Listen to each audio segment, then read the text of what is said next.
Hello, everyone, and welcome back to episode 54 of I'll Call You Right Back podcast with me.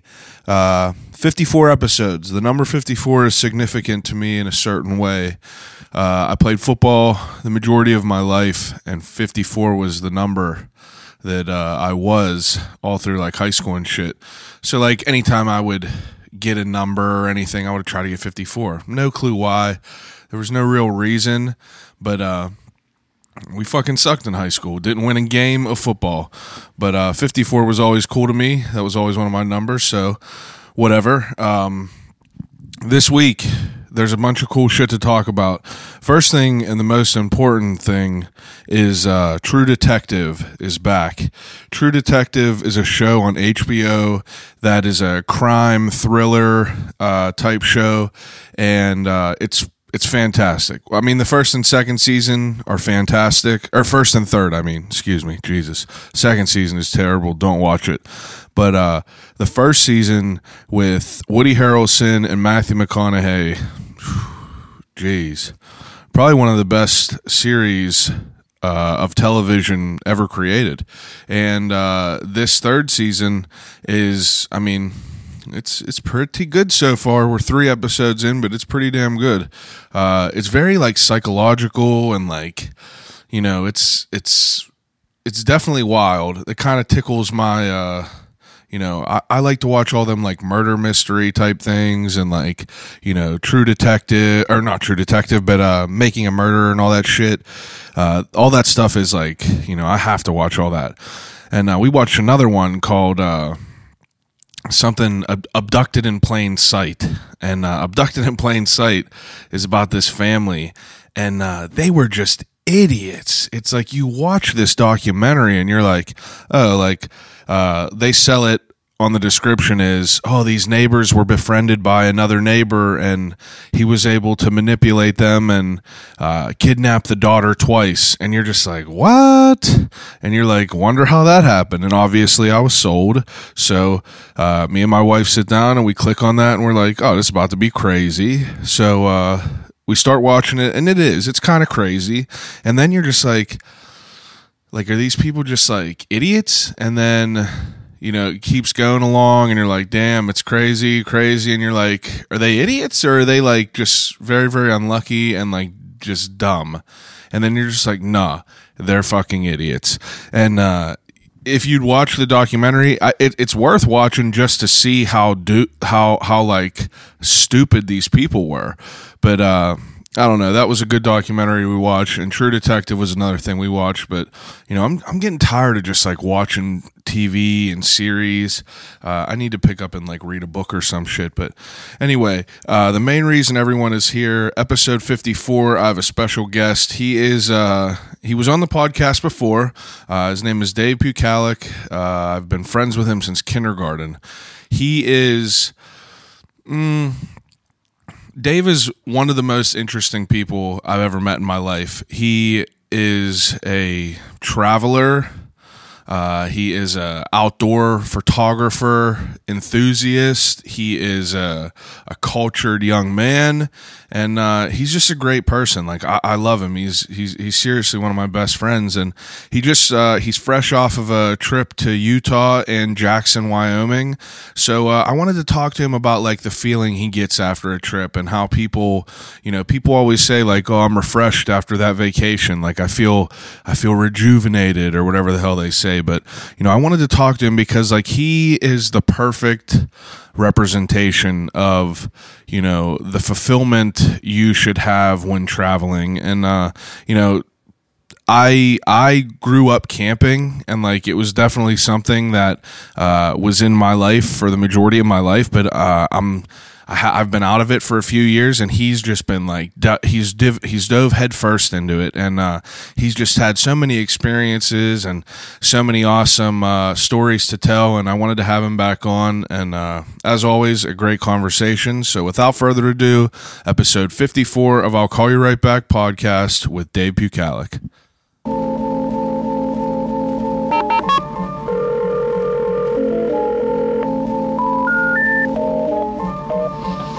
Telephone. Hello?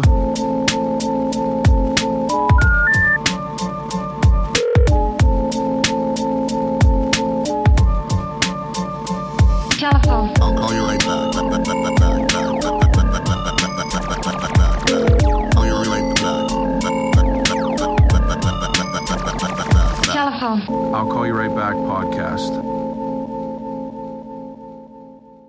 I mean, I'm excited about the beer. It's rare for me, but it's a celebration. We'll try it out. That's straight from the source. I was pretty excited you guys went there. Have you been up there? Dude, I've never been to Cleveland in my life. Eh. I do want to go, but I want to go when it's a little warmer. Let me get this beer opener. So, you came in and you mentioned that the house is still decorated like Christmas. I did. It's decorated like Christmas still. So right now, we have some special drinks. Now, to open the podcast, I do a segment called "What's in the Cup." What's in the cup? So what's in your cup? I got the Great Lakes Christmas Ale here. One of my favorites. Big Christmas beer fan. Christmas beer fan. Yeah.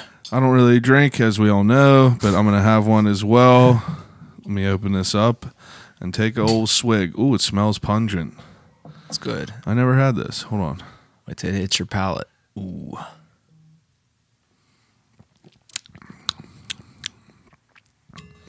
My first experience of that is, it ain't bad. I would drink that. It's not that I don't like the taste of it. I don't like the feeling of being drunk.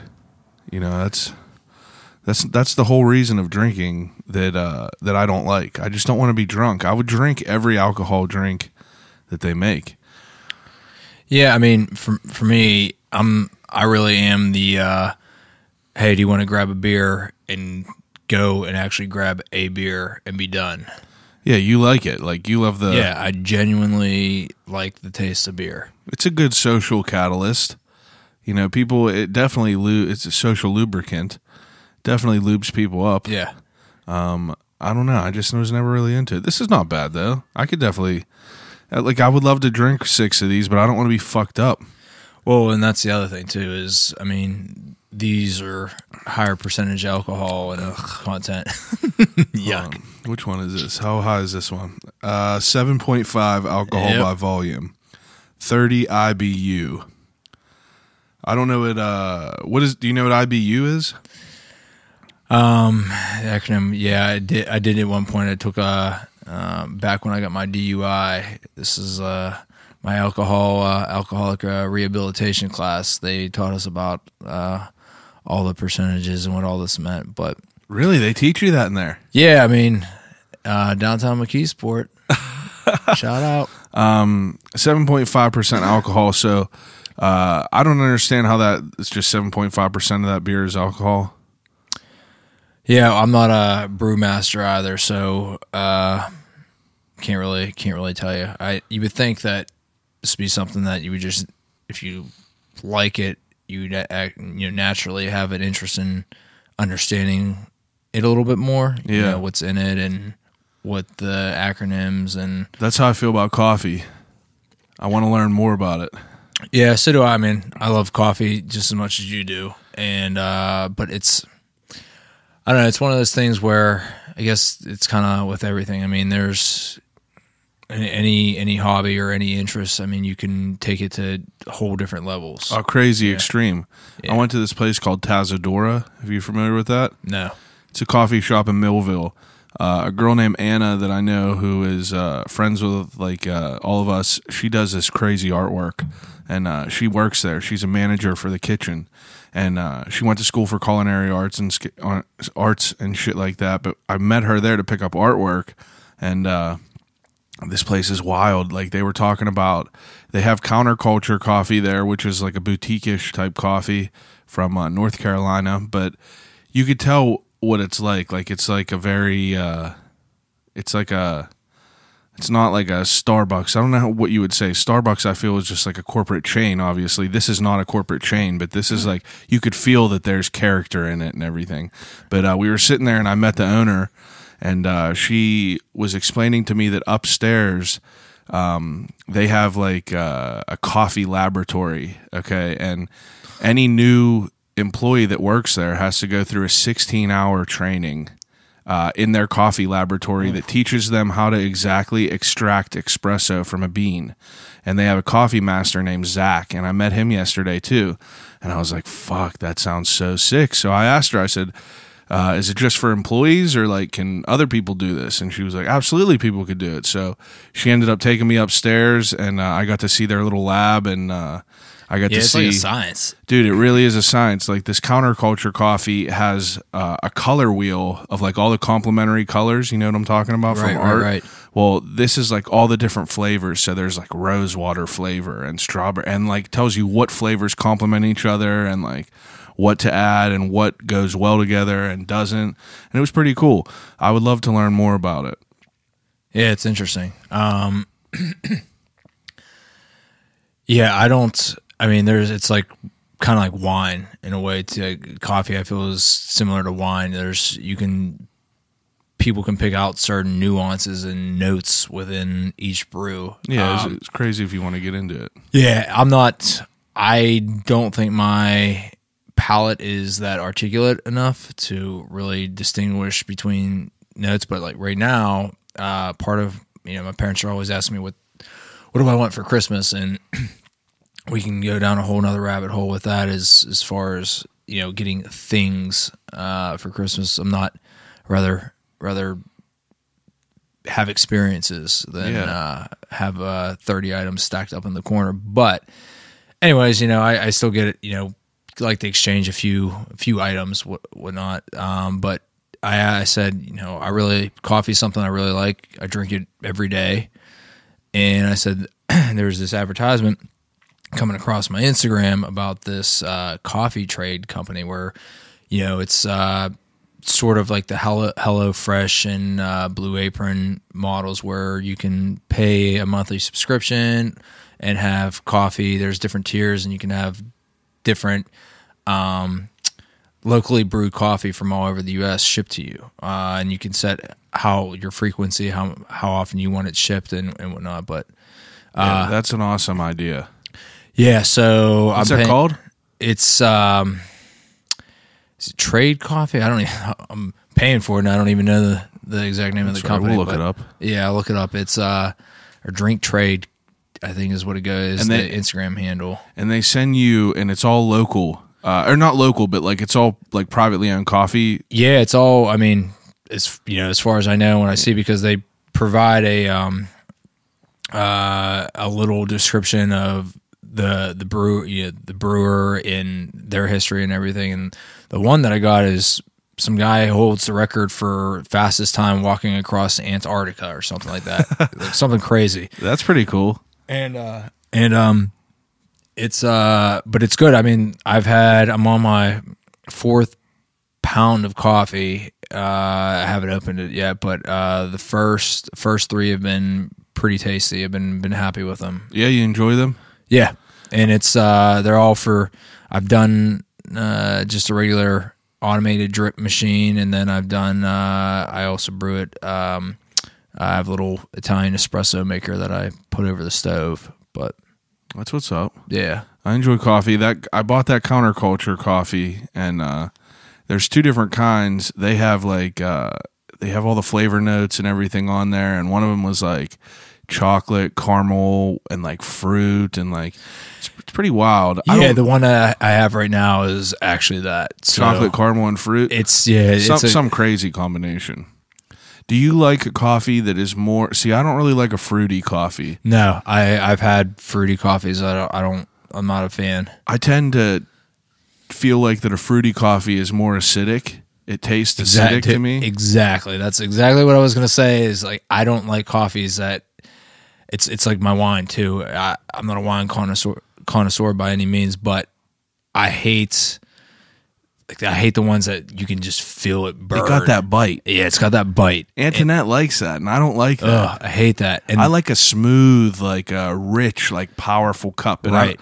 I just don't want it to have a sharp edge. I want it to be powerful, and I want it to be like like a dark coffee. But I just don't want that, like, I don't know how to describe it, like that pinch at the end. Yeah, but I also learned that it's so I buy whole bean coffee. Yeah. And I learned, one, you should never contrary to popular belief, that you should not refrigerate or freeze your coffee. It actually ruins it. Really? Yeah. Yeah, I forget if you have like an airtight jar type deal. I think they say that's the best way, and usually I keep mine like whatever the packaging that it comes in is. I just try to seal it as tight as I can, but roll it back up. Yeah, but that's what you should. I mean, this is what I'm recently learning. So I have a little Ninja grinder, and before every brew, I put some beans in there, grind them up, and that's how I do it. That's how they say you should do it. But depending on how coarse and fine you grind it, also will determine how acidic and how powerful the flavor is. Yeah. So I didn't know that either. It's pretty wild. Yeah. It's like that scene in Saving Private Ryan. Ewan McGregor's character, he's like in that fucking war, and he's just brewing coffee, and he got that hand grinder, and he's like, it's all what's in the courses, how fine the courses are ground. But I don't know. I hated coffee before, and that's what I was explaining to this lady who owned that. But I want to know more about it because, like, it equates to beer for me. Like, I don't drink a lot of beers, but there's so many different kinds, and people try them all, and they like all the different flavors. But that's the same way coffee is. I like trying all the different ones. I recently had the best coffee I've ever had, and it's Zeke's. It's made by Zeke's or brewed by Zeke's. My cousin loves them. It's Zeke's, and it's called Shadow Blend. And dude, it tastes like if you took a bonfire, blended it all together, and put it in a cup of coffee and then drank it. It's unreal. I was blown away by it. But interesting. Yeah, coffee's a good way to get off on a good 15-minute head start of this podcast. But so you've been on the podcast before. We just looked up the date. It was March 4th, almost a year ago. You were on, and I wanted to have you back on. I'm honored to be back on. You're fresh off of a voyage. Fresh off of a voyage, definitely a good one, and definitely a couple interesting moments. Yeah. So we talked about on our first episode, we talked a lot about you traveling. You're someone that I would say you're probably one of my closest friends, and you are someone that travels, and you're like a legit traveler. Like you fully submerge yourself. You don't just go to the touristy places and stay in a hotel and, go to the shit that's on like a billboard. You are fully in it. Yeah, for sure. I was digesting that. Yeah, and actually, especially this trip, I started off in Utah. I was out there last year for my first time for skiing. Last year, though, Fortunately, I didn't really get to do much skiing because it was the last day of all the resorts being open for ski season, and go figure, my luck. It rained the whole time. That's the worst. Yeah, it was pretty shitty, especially when you're spending $150 to ski. Is that how much your lift pass is out there? Yeah.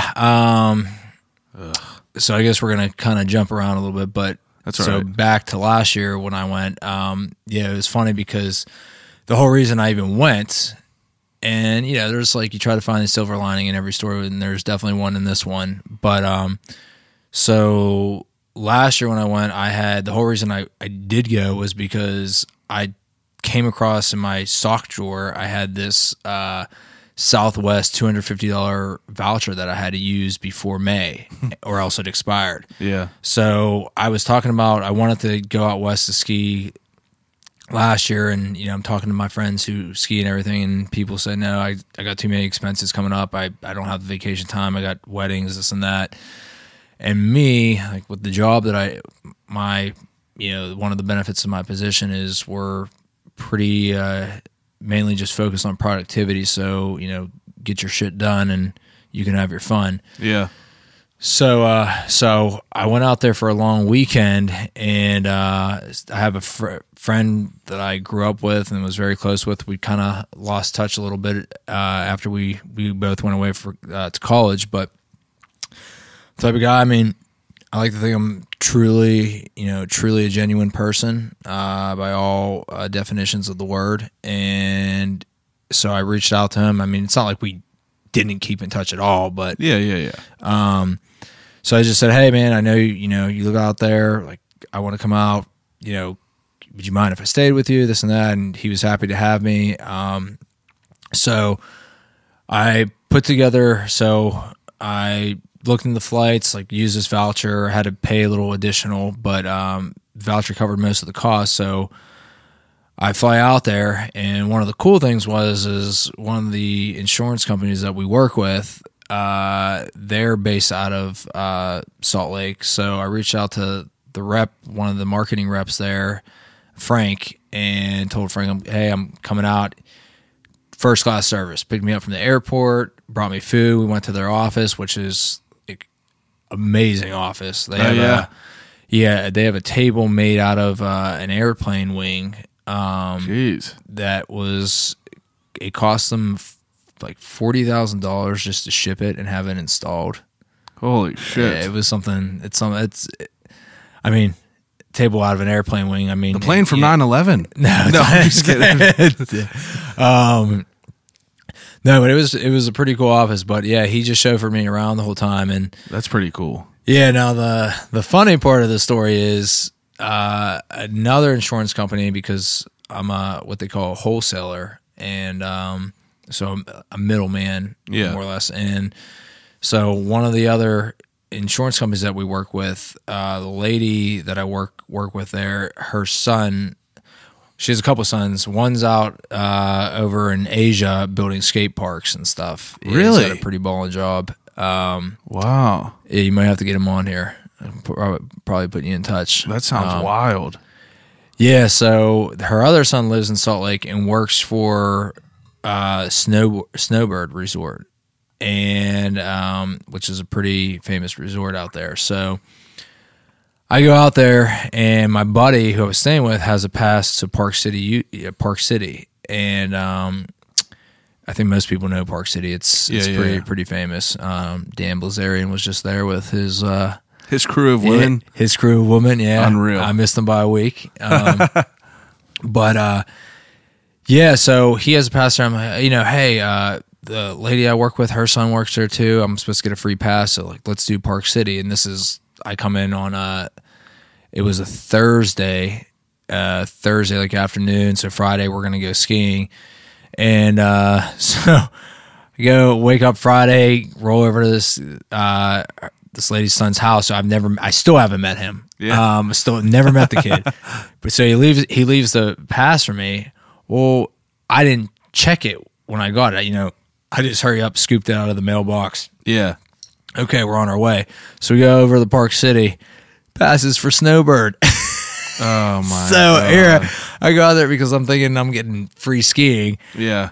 Pass was for Snowbird. So we're at Park City, and Snowbird's like, it's probably going to take us like another hour, a little over an hour to get there with the conditions. So we're like, all right, well, it's not a good day, but I'm out here, so fuck it, I got a job, whatever.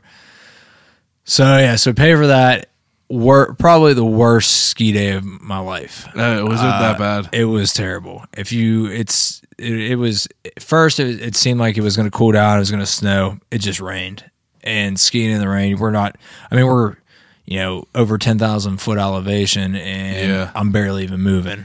So that's no good. Yeah, it was terrible. So, so that happens. But the next day, so the biggest highlight of that trip was I actually, it rains, so we call it a day, and skiing ends there at 4:00 because there's there's a couple places that have night skiing, but it's not a thing. Yeah. So we go back, do dinner, whatever. Saturday wakes up, like maybe it's going to be better. Maybe we'll be able to get a snowbird today because I have the pass. Pouring down rain. And I'm just like, man, I'm sorry, dude. And he said, it's just like, it's been so great out here up until this weekend. I'm like, yeah, that's my luck. Yeah. So you went out there and it was all rainy. All rain. So he says, dude, well, he said, you like to camp and hike and all that. He said, I'm telling you, man, I hate that stuff. My girlfriend, she loves it, and I do it because she loves it. But I hate it. But he said, honestly, you should drive down to Arches National Park. He said, it's like 4.5 hours. You know, you were talking about renting a car anyways. He said, you should definitely do it, man. You will not regret it. So, and he said, you know, he's talking it up. He said, you're going to be south. He's like, it'll be warm down there. It'll be sunny and clear. He said, you know, you'll get ahead of all this rain. So rent the car, take off for Arches. Friggin' sideways whipping rain for 4 hours. 4 hours, man, just nonstop. You were driving for that long in a storm. I was just following the storm. It sucked. It was so miserable, and I love driving, but driving in the rain, it's terrible. It's terrible. So I get down there, and I'm like, you know, I did okay. So to be fair, I did hit a couple patches where it wasn't raining, and you know, stuff. Yeah, but still, photos, right. So I get down to Arches, town of Moab, which I thought it was going to be this little rural town, you know, in the middle of the desert. It's like mini Vegas, man. They got hotels and everything booked up, you know, built up. I mean, and so I roll in the town, and everybody's saying you got to hit the Moab Brewery. So that was my destination.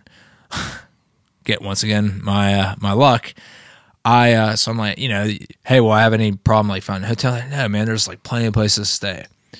Well, it just so happens that weekend, Jeep is having a national convention there. Oh, like Jeep. Like Jeep, the car manufacturer. It's a Jeep thing. You wouldn't understand. Yeah, exactly. Yes.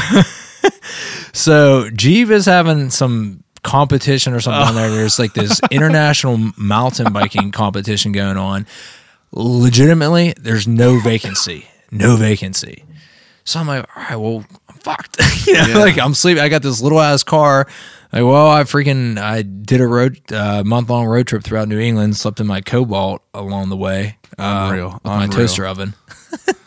So I was like, all right, if worse comes worse, I guess this is what I'm going to do. So I go to Moab Brewery, and it's packed. Like, this place is hopping. So I said, well, hey, you know, it's just me. I just kind of grab a seat at the bar. They said, yeah, sure, as soon as one opens up, help yourself. So I'm waiting around, get a seat at the bar, and super nice people there.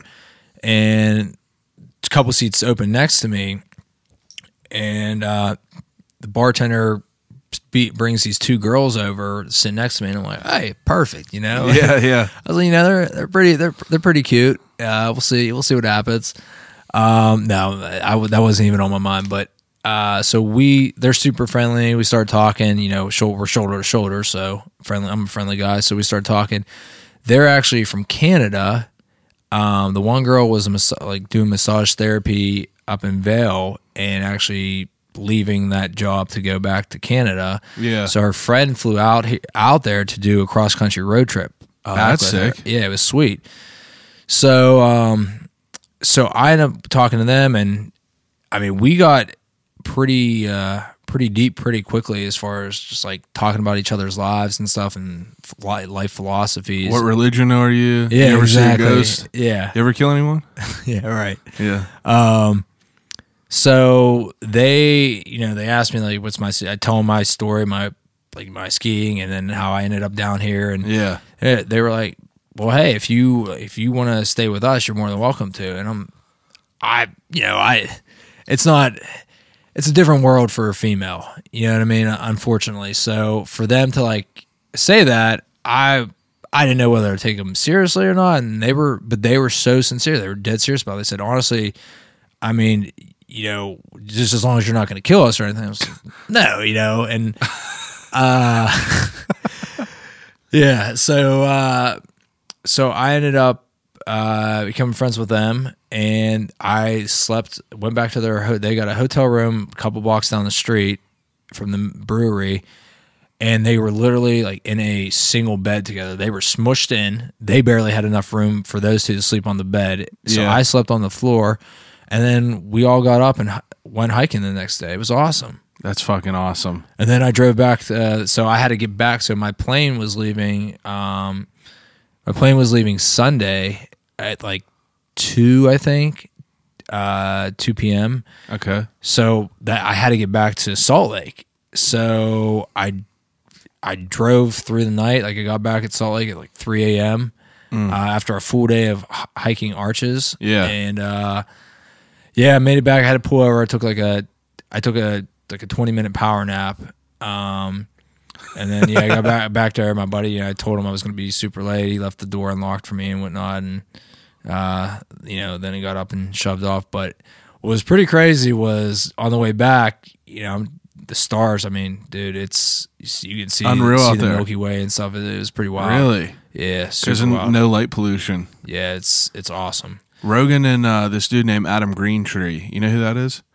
Adam Greentree is this hunter, charterman from Australia that's friends with Rogan, and he has like a passion for photography, but he's a hunter, dude. He goes out and he hunts archery, and he's fucking insane, dude. If you look at his Instagram, he's like sponsored by like all these people, fucking all these places, and he just rolls around with a solar panel on his backpack, and he Instagram lives his entire trip. If he can get service through like an extender, right. He has like a antenna that he wears on his back too. But some of them that he'll just bank all this footage and then add it whenever he gets to service. But he specializes in hunting by himself. He'll go on 4-week vacations where he just has what's on his back and he hunts by himself in the snow. And the dude is a fucking savage.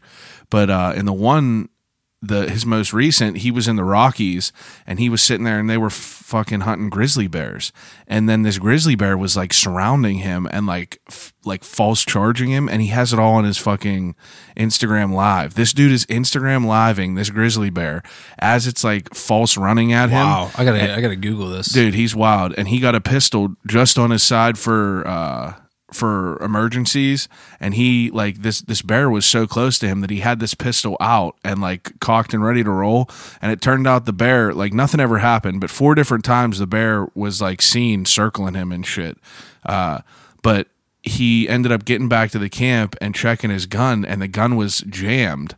So if the bear would have ran after him, he wouldn't have been able to shoot at it. But Rogan and him were just on a podcast talking about how light pollution changes everything. Like we see stars where we are now, and even if you're out in the woods a little bit, there's still light pollution. But if you go to like the middle of the desert or the middle of like hundreds of acres and there's nothing around, you could actually see meteors just going. Yeah, man, I can go off on a whole nother tailspin about something related to that, but it's dude, it's truly incredible. The first time I ever had an experience with the stars and light pollution was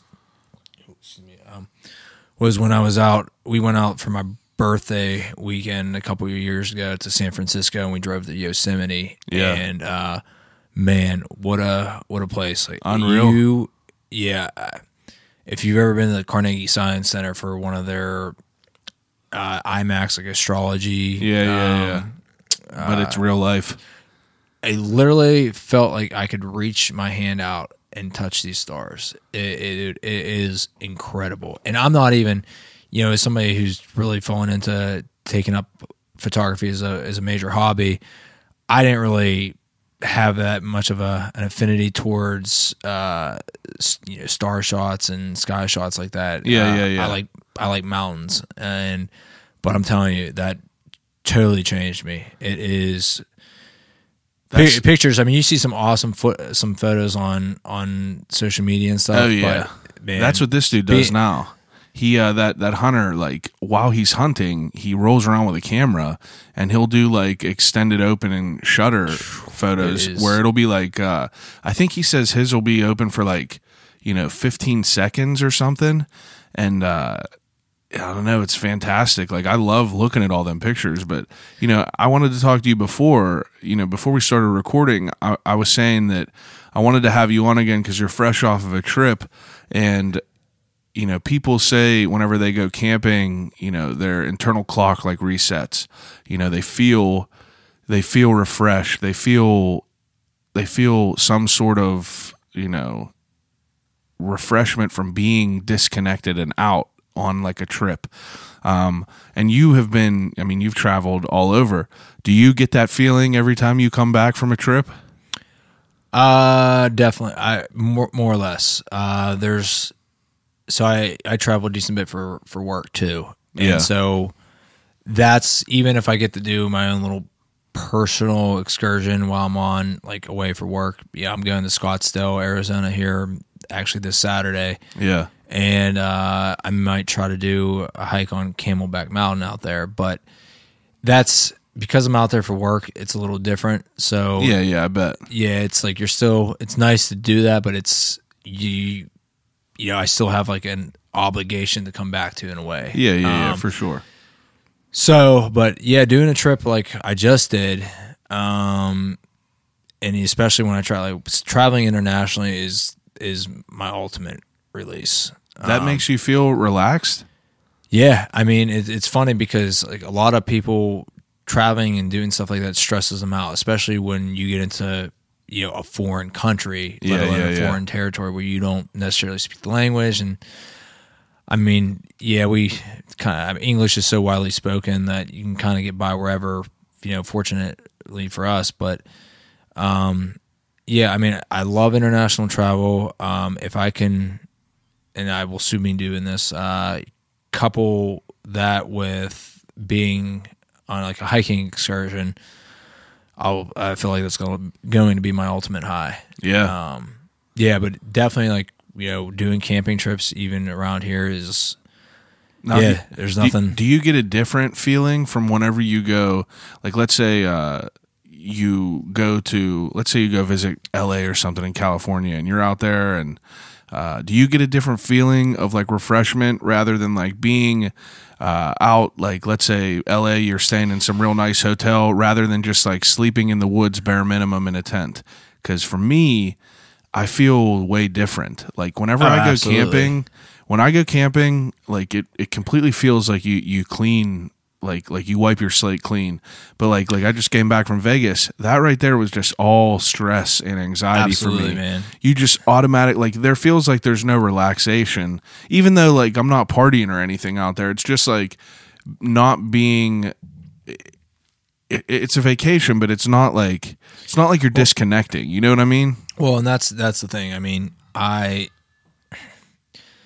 you go to a place like that, you feel, I don't know. I feel like there's something I have to do, even though you're on vacation and you don't essentially have to be, you're right where you need to be. Yeah. I don't know. For me, I still feel like there's things I got to be doing. And I mean, that's even the same thing with when I travel internationally, although I just said that it's one of my ultimate releases. You still have things like sites that I guess when I'm outside too, I have sites that I'm trying to see, but it's not as like, when I'm out there in the middle of the woods, like, I'm not thinking about, I post Instagram, I take photos because photos was like my form of art, it's my form of artistic expression. So I save posts for later, this and that, but I'm not, I don't feel that pressure. Like I need to make sure everybody sees where I'm at. And this and that. Like, I'm doing it. I do it for me, absolutely. But when I'm out there, what I'm saying is I truly can just let go of everything, especially when I'm in the mountains. Like there's just nothing. You just look up at these things and it takes your breath away. They're just awesome. It's a wild feeling because like, I've said it on here before, but like I am either 100% in or 100% out of it. Like if I'm here, like if I'm in my living room sitting on the couch, like I got the TV playing, I got shit going on in my head, I'm looking at my phone every second, and I just, I'm addicted to my phone and being attached to, what's going on. But then I go out in the woods and like I'll just put my phone in my bag, and like I know that like that part out there is just like for turning everything off and kind of just like relaxing, and I just feel different whenever I go out there. It's a different feeling. Why do you think that is? Like why do you think you get that refreshing feeling whenever you go out in the woods? I don't know. I've actually kind of reflected on this a little bit recently. I think it's kind of, for me, maybe goes back to having like that primitive instinct in us where, how to kind of explain this. I guess for me, I like feeling that everything's up to me. I'm on my own time. I make my own decisions. It's up to me. It's like a survival thing. When I'm out there, it's just freeing because there's no parameters almost. There's no rules, and everything's just kind of on my own terms. And I'm trying to figure out how to kind of tie that into, because I know what I'm feeling. I just don't know how to. I get what you're saying, because like I was thinking about this shit like whenever I knew you were coming over to do this, I was thinking about it, and like I was thinking of like that was something that I really wanted to touch on was like how it makes you feel to travel, because I feel like we stressed on this before on the first podcast about how you went from one lifestyle to a complete 180 to a different lifestyle. Yeah. You were in, suit clothes, 9 to 5, work your way up the corporate ladder. That's all you wanted, and that's all your mindset was work your way up, get to the highest position, and make some money and be secure. But like now, I feel that you realize that there's other things besides for security and financial security in a corporate system. I feel like you would give all that up to just be able to experience different things. And I know you would, but I wanted to stress like how that makes you feel, because I feel that some people that don't enjoy camping, don't enjoy going out into nature and doing things like that. And I'm guilty of not doing it enough. But I feel that if people got that feeling, like if they sold it, they bottled it up and sold it, is like in a syringe that you could shoot or breathe it up, people would be addicted to it. And I feel like the people that don't take an advantage of it are the people that never experienced it the right way.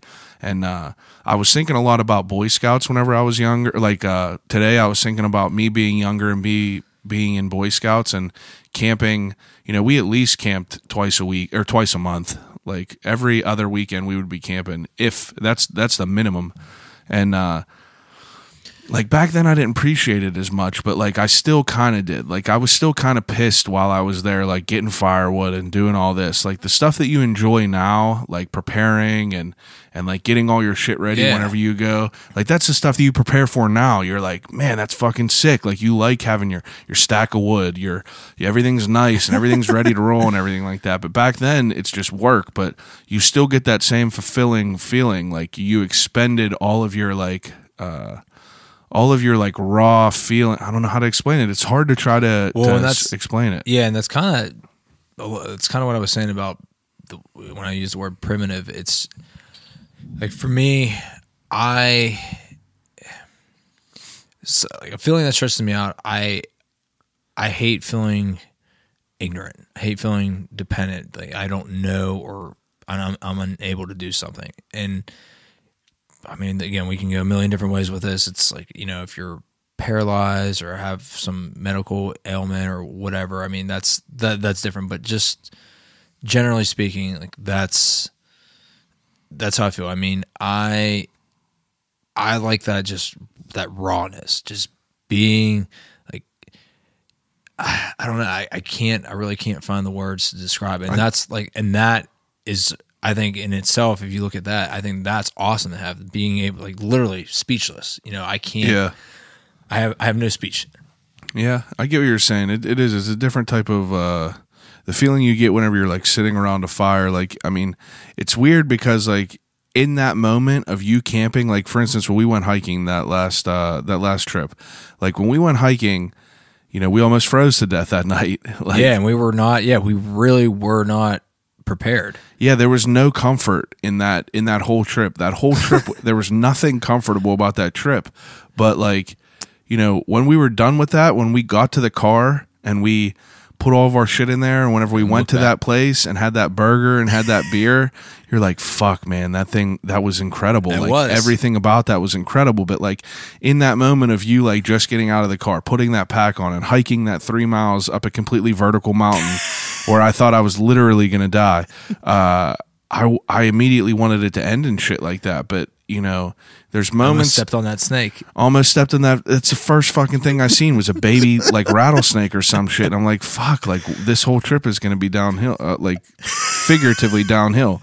But, that whole trip, we're not comfortable. Like you're sitting on rocks, like you don't have chairs or nothing, eating barely nothing, like not showering.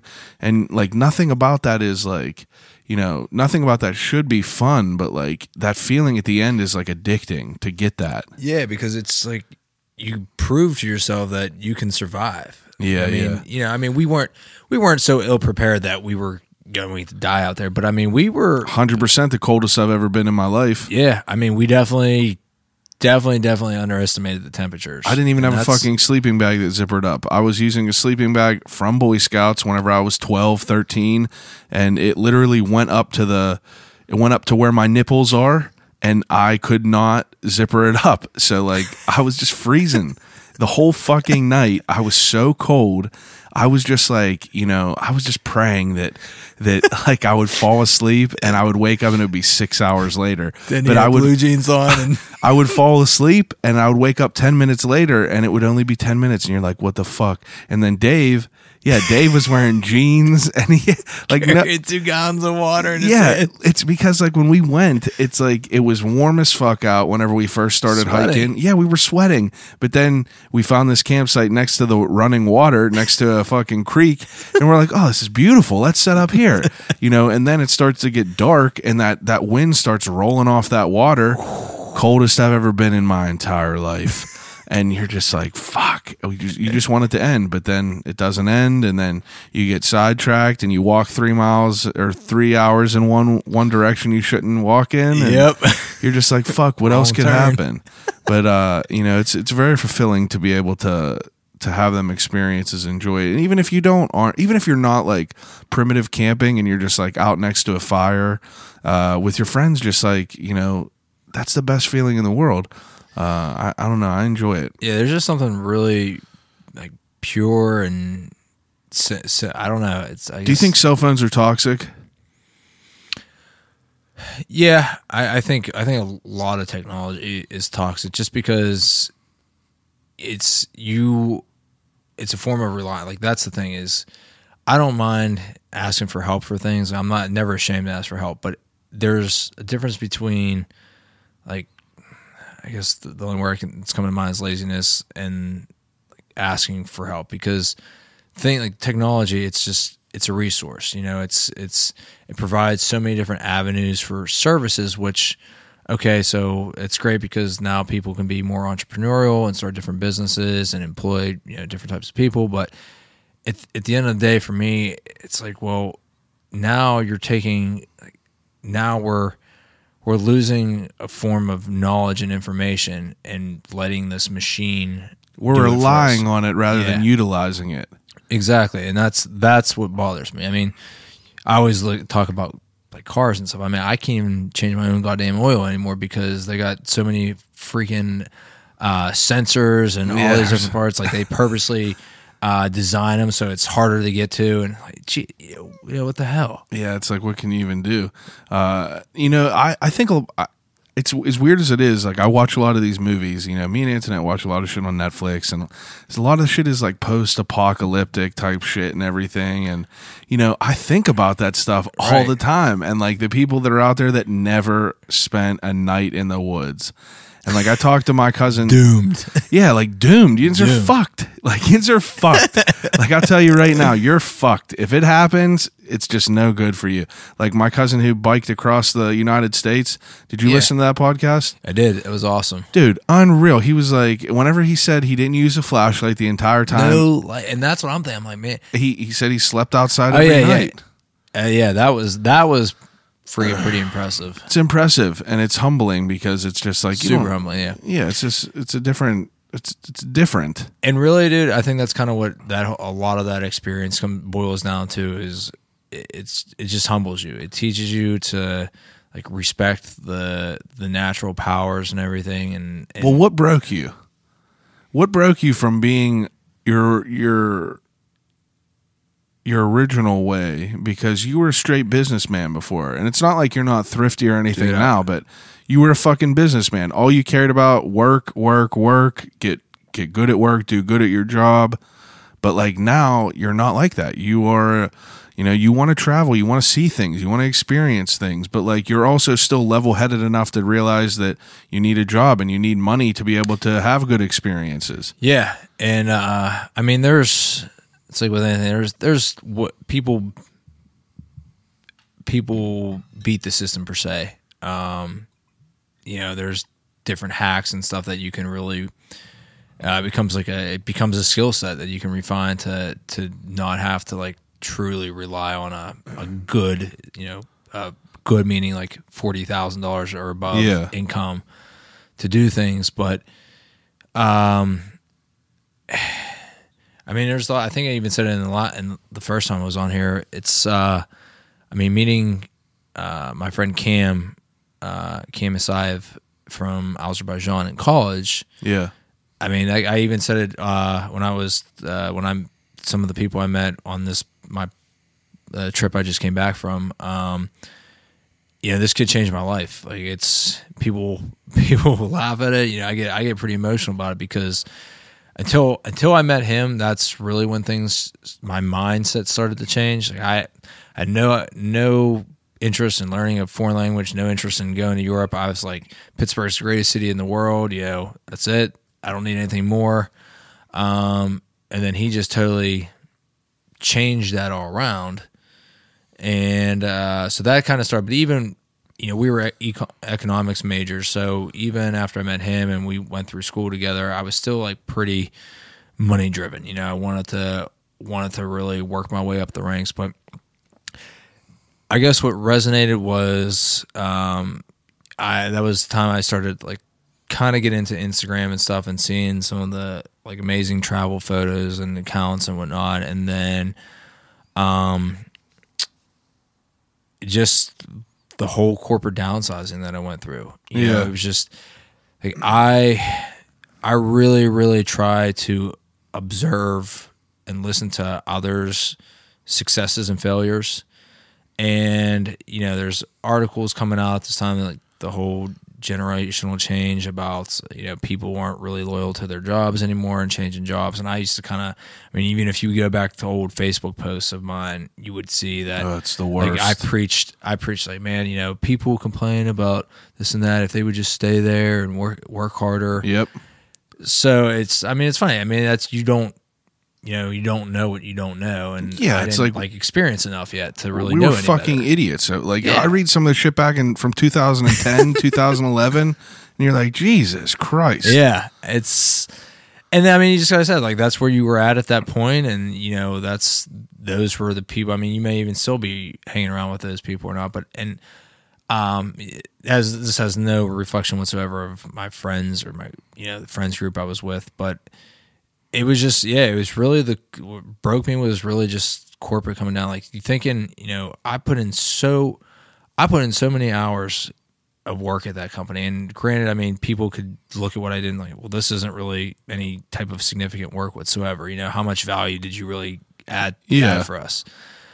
But if you're like going on a numbers thing, in hours, dude, I was putting in like 70 hours a week, just pushing paper around, and that's the thing. That's what irritates me is there's so many compliance rules and regulations and just bureaucracy. I hate bureaucracy because it doesn't allow for anything to really get accomplished. We just people have jobs just to make, like, their sole job is to make more rules instead of actually just doing something. What do you think about people that are what do you think about telling, like, I don't know. I've been thinking about like I've been looking at all this different shit that they have now, because nowadays it's like the world is becoming different as far as like entrepreneurial type people like taking over and kind of giving the younger generation a different template. Our template in school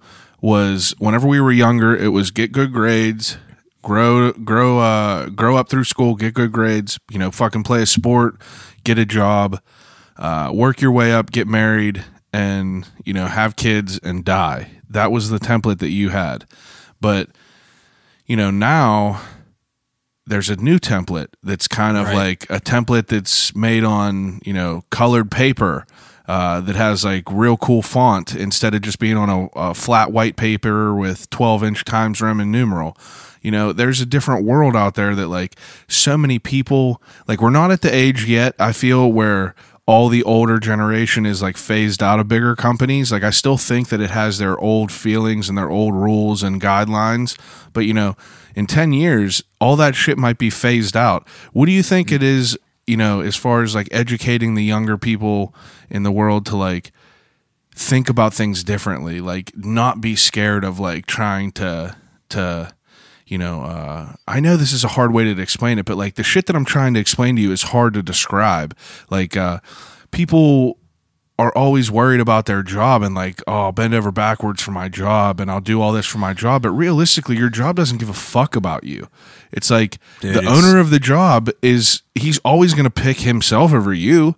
And like, 99.999%, that's the case. Maybe there's 0.0001 where a boss is going to be like, you know what? I'm going to take less money because this guy deserves more. But that's rare as fuck.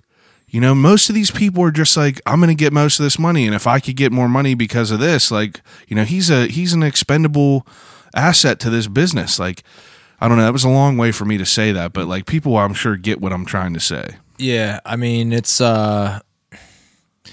because you don't, it's almost kind of like parenting almost. If you're in school and you're trying to instill good value, good morals and values into your students. Yeah. I mean, telling them, hey, don't listen to your employer. It's like, I think this is a little bit of what you were saying. Like because the template is, you want to work your way up the corporate, you get a good job, you make good grades, get a good job, make a good income. Like that's kind of the equation. But if the template's changed now, where it's like, well, there is no template. Like you are responsible for making your template. So yeah, and I mean that's awesome. But some people, I mean, this is why it's like you can't. There's no absolute answer to anything. There's no absolute track to anything because everybody. I mean, you can take any two people or whatever, put them in a room, and it's like you've taken different tracks. I mean, that's a good point. And we've all, we're 29 years old. I've managed to survive this long, but I didn't become a CPA. Get my CPA designation, working for one of the top 5 accounting firms and making 6 figures, and but I'm still alive. I've still survived to 29. Yeah, you're surviving on your own.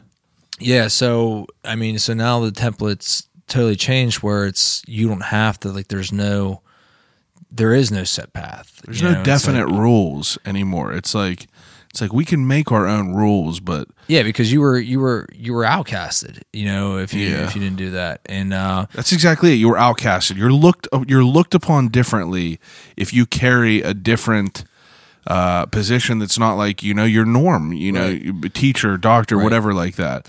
It's also, I mean, you had a couple guys on here who do a trade. Yeah, that's their career, and you make great. And so I've thought about this because I feel like occupations in a way are kind of a cyclical trend almost. Where I'll be honest, I don't know what cyclical means. So it's going to come back cycle. around. Yeah. Okay. So we like fashion. There's stuff.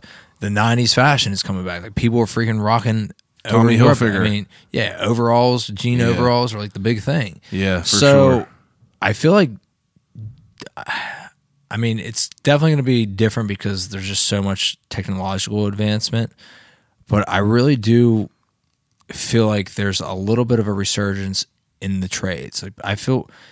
And again, maybe it's just because of where we were at a certain age, at a certain point in time where, 10 years ago, I felt like there was such a huge push to go to college. But maybe that's because that was the age that I was looking to go to college. And I felt like that's kind of like another quick analogy is, you don't really, once you buy a red Corvette, then you see a million red Corvettes, but before that, you didn't really see any. Yeah. And so like you become more aware. And I feel like maybe that's kind of what I'm saying with the whole going to college thing.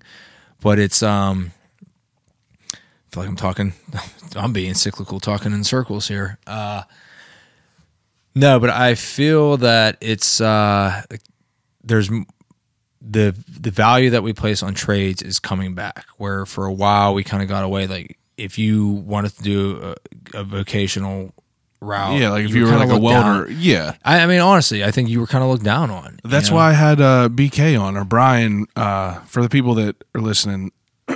Excuse me, but he is a welder, and like I had him on because like, everyone nowadays is is like, like me or like you, like we have a regular job, but we want to like, I want to do this podcast shit. You want to be a photographer. Like everyone's trying to be like some sort of entrepreneur, like self-made, like work for yourself. But like he has a different outlook on life. Like he really loves his job, and he should, yeah. Regardless if he wants to do something where he has his own company later or not. It's just like he's a rare person that like wants to do that. Like he wants to do that. A lot of us are just working for the weekend to be able to live our dreams on the weekend. Like he loves what he does, and I wanted to talk to him about that because like, he's a rare person right now.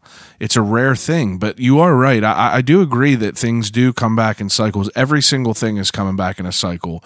The type of music, the style of clothes, the type of like way things look. Everything's like IKEA just came out with a 1990s vintage line of furniture, but it's just a cycle. People, why it's a cycle is because at one time those things were hot commodities. So that was hot for a time, that flame burns out, and then the thing that was already a success before, just bring it back. It's going to be a success again. You know what I mean? People have that nostalgic feeling to it. It's wild to think about that.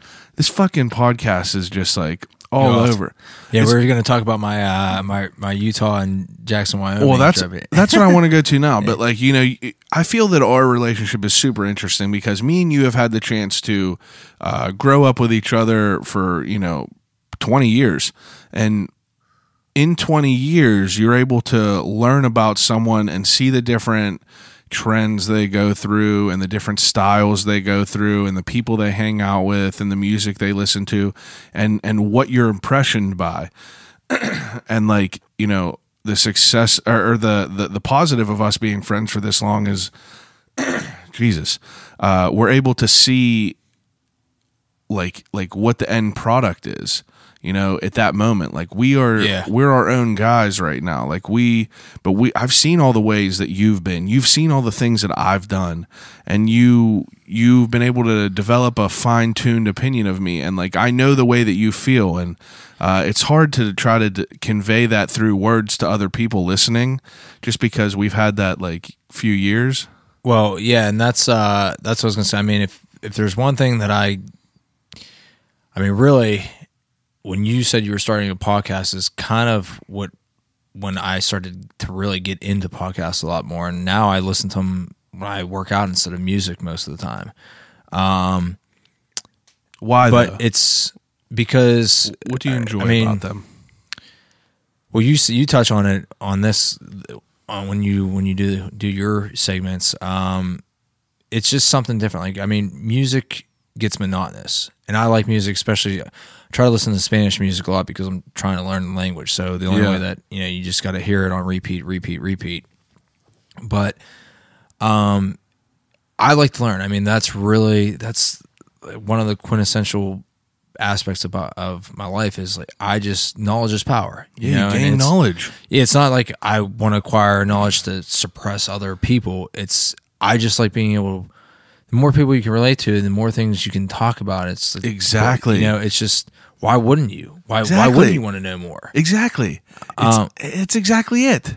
If I know more things, that's more things we can relate to, and that's more of a conversation we can get down. Yeah, and it's just I want to add value. I mean, I don't want to just exist. I want to be able to add value to myself, to my friends, to society as a whole. Yeah. I don't want to just exist, but some people some people, that's all they want to do, you know, and that's like, they're fine with it. Yeah. And I mean, I don't necessarily agree with it, but I mean, who am I? Like, why is that? Why are they wrong? You know, so I'm not saying that they're wrong for feeling that, but the reason I really enjoy your podcast is because it's kind of, you know, you sit down with people on a one-on-one basis, which I guess a podcast kind of is anyways, but it's just another form of comfort and reassurance, if you will, that there's other people out there that embody the same values, morals, principles, and philosophies as you do.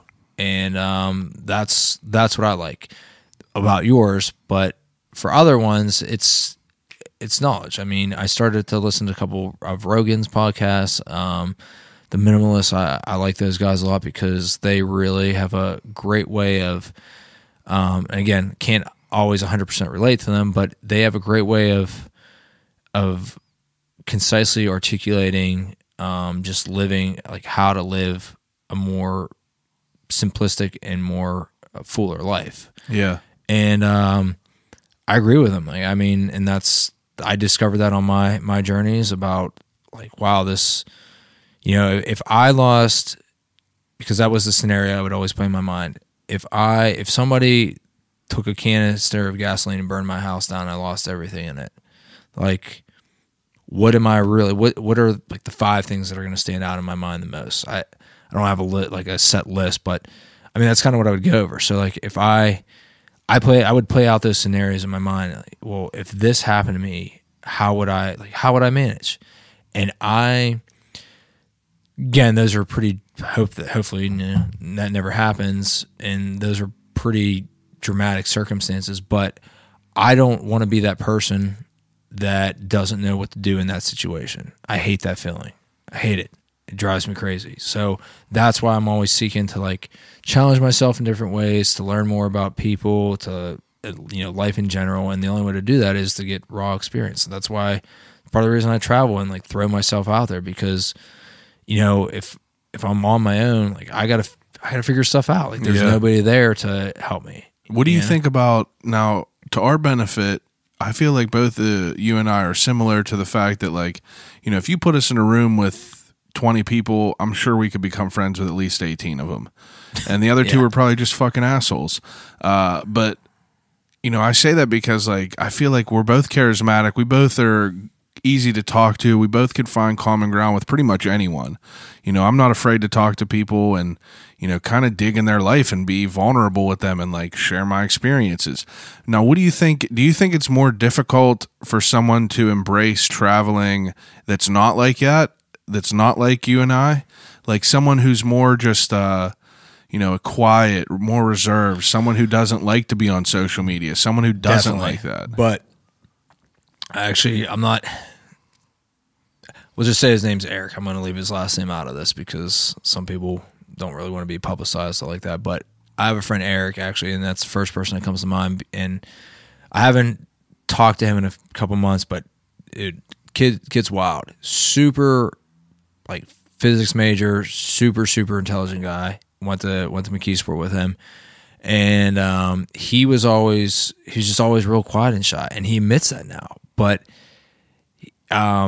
I forget, I don't want to misstate, but he is that person who, dude was just, I think he might even still be down in South America and in Mexico. He will just spontaneously just book a flight literally a week before. So, hey, I'm going to go here. Books it, just goes. Really? And he was the most. And he was like introverted, quiet. Very. And he would admit to that. Really? Yeah, it was, we both enjoyed some Thai food, which, by the way, I had probably the best, you know, in the States, the best green chicken curry that I've ever had in Jackson, Wyoming. It's pretty good. Yeah, Tie Me Up is the name of the place. It's partnered with Melvin Brewing. It's a real original name. Dude, unbelievable. That's good though. I like a good food. Yeah, but Eric was, I mean, he's the man for that. Like, so he might be a better person to really sit down and ask that. I guess like if you have the love for exploring, it's gonna pull that inhibition out of you. Yeah, but I mean, some of it, like some people are born to do that. Like that's their family has always traveled around. I mean, my family, we did a decent bit of travel. Like we take our vacations and stuff. Yeah. But it's like with anything, something drastic has to happen. Yeah. And more often than not, sadly, I feel like it's something bad. Yeah, negative experience to break you out of that. Yeah, to break you out of that. And for me, it was like the whole downsizing my job and just like I went from feeling like I was appreciated to feeling like, they wouldn't even wipe their ass with me. And it's like, yeah, dude, it sucked. I mean, you just feel like shit. You're just worthless. I mean, seriously, you're just worthless. Sure. And I'm just like, I'm not. At the end of the day, I always say, at the end of the day, if I cut you and you cut me, we both bleed red. That's it. It doesn't matter. I mean, these colors don't run. No, I'm just kidding. Jackson, Wyoming, though. Yeah, that's where you. So now I have to put a pin in the serious talk we were talking about because I asked you. Anytime anyone travels, I say, I'll Venmo you. Just get me a fucking pound of coffee from a local place. And you told me that this place. I actually criticized you because you were at a Starbucks, and I said, Dave, where are you at? Why aren't you at a local coffee shop? And you told me that they didn't have any. Explain this to me. Well, so there was a local coffee shop there, and there was you fucking lied to me. No, I'm just kidding. I apologize. I did not bring you your coffee back. But I will get you some. So there are actually a good handful of local coffee brewers. And the problem was at the time that I was getting up to go try to take photos of the sunrise, there was only one, that actually did happen. There was only one that was open at that time. That was at 6 a.m. But what you're talking about is when I was in Utah. Oh, okay. I'm sorry. Yeah. So I was in Utah, and I was on my way to Jackson, Wyoming. Freaking get about 35 minutes into the trip, realized I forgot my iPod at my buddy's place. I'm like, I can't do this trip without music. Yeah, fuck that. I got a 5.5 hour drive. And so I roll back down. He is on a conference call, so he can't. He's like, hey, man, I'm not going to be off this for like 30 minutes or so. So I'm like, all right, well, I can't get in his house. And so I ended up at a Starbucks, and the reason I ended up at a Starbucks as opposed to a local coffee shop is because he lives in Provo, Utah, which for those of people who know, and I don't think I'm misstating this, Provo is primarily like LDS, so Latter-day Saints. Okay. Mormons. Apparently, Mormon is kind of a derogatory term. So there is it. Yeah, I didn't think so, but I'm also I don't follow that religion. So hey, sorry if I got some Mormons or whatever. LDS, hey, Latter-day Saints, please, yeah. I'll call you right back at Gmail. I want educated. Please just email me if we're misspeaking. Yeah, so it's cool because I got a whole education on the culture and everything when I was down there, and this is like I feel like I try not to put people in categories, but I kind of got to for this conversation. So I ended up at the Starbucks because part of the followers of this religion, the Mormon culture, they don't consume caffeine. So in Provo, and even people I was telling, like, yeah, my buddy lives down in Provo, and I always tell him the story last year when I was out there. I asked him, was like, hey, where's a good local coffee shop? And people just laugh at me because they don't drink coffee, they don't drink caffeine. That's why they love soda, pop, but it's all caffeine free. There's no bars or anything there, dude? There's a couple. I mean, the restaurants. So, and I don't know this either, but I never did get my answer the other night, but in Utah, there are laws. You have to declare yourself as either a bar or a restaurant. there's not like a bar restaurant. Ah. I don't know I forget what the stipulation is with that, but yeah, I mean, bottom line with the coffee, there's just no. So there's there no just wasn't any. Yeah, there was a Starbucks. And I'm like, all right, well, Starbucks has free Wi-Fi, so Yeah. I'll go there and read or whatever. For a Yeah, little might bit. as well. Yeah, so Jeez. yeah, they love, but there's lots of candy shops, lots of like smoothie places, ice cream. So all the legal drugs, Yeah, all the legal drugs, exactly. the biggest killers, Sugar. All the sugar, yep. All the sugar you could ever want. So, like, geez, I don't know what I would be able to do. And the funny story was on my plane ride from, I transferred in Chicago and then over to Salt Lake. On my way over from Chicago to Salt Lake, I'm in front of, there's two sisters and this older guy. This dude, man, he was like 65 or 67, something like that. Your boy had 14 kids. What? 14 kids. He was, because these girls were asking him questions. He's telling them, yeah, I'm a Mormon. Oh, really? Yeah, and she's like, oh, well, do you have, how many kids do you have? He says, I got 14. I got 7 girls and seven sons. Holy shit! To one wife. Wow. Think about that, dude. Yeah, I mean, that's literally half your life is spent in labor. Yeah, I mean, that's almost 14 years. It's crazy. Jeez. And then you think, like, how the hell do you afford to raise 14 kids? I mean, how do you hold in peace still? Like, I don't know, dude. That's fucking nuts. It is wild. That's definitely crazy. Yeah, man. It's definitely interesting. It's definitely different cultures and, like, different beliefs and everything like that. It's interesting to hear. Like, I love hearing about it. I don't know, it's pretty crazy. So your trip to finally we're here at Jackson, Wyoming. Yeah, so I skied 2 days. Awesome skiing weather. Skied snow. I made it to Snowbird. Was it beautiful out there, dude? Amazing. Yeah, just awesome. And as far as cost, what's the cost out there? Is it real expensive? Yeah, it's definitely Utah, Jackson, Wyoming's. That's the highest wage disparity in the country. Creme to the creme, huh? Yeah, but in Utah, the prices are a little bit more than Pittsburgh. I mean, everywhere you go, the biggest differentiator is usually rent, like what people are paying for rent, as opposed to food and drink. But ski, I think Snowbird, I think it's like $120 a day or something. I did it. I got a discounted coupon this time, so no big deal. Yeah, it was nice. Straight hustler. Yeah, right. And then Sundance, I skied is it Robert Redford? No, who? Yeah, who Robert Redford. Yeah, is that who owns Sundance? Oh, really? Robert Redford? Whatever. Yeah, Google Sundance. that real quick. We'll say it's Robert Redford, the horse whisperer. Anyways, so my buddy gets free tickets to Sundance through his company. So that's I got what's to up. ski that on Sunday now. So I grew up skiing, switched to snowboarding in 9th grade because I thought I was going to get made fun of for skiing.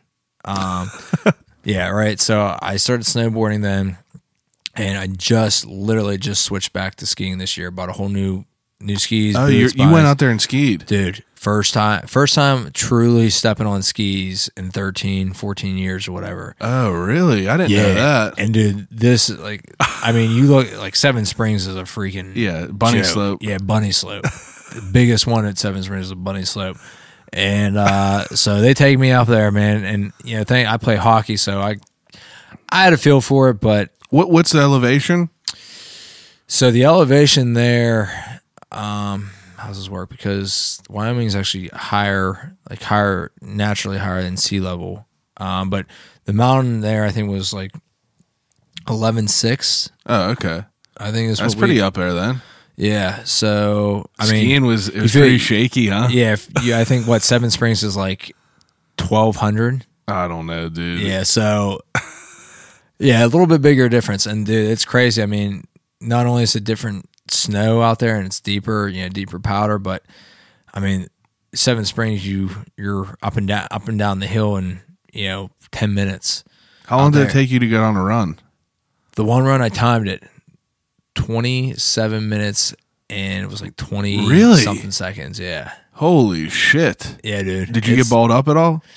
I fell a couple of times. I didn't get balled up, but I did freeze up, and that was on Sunday. They took me, so they take you what's called a bowl. So the bowls that's like the uncharted terrain per se, and it's just powder. And is that sick to like ski through all that? Yeah, we had a fresh powder day too. So jeez, they take me up to this one, double black diamond. Oh fuck that! Second day on skis.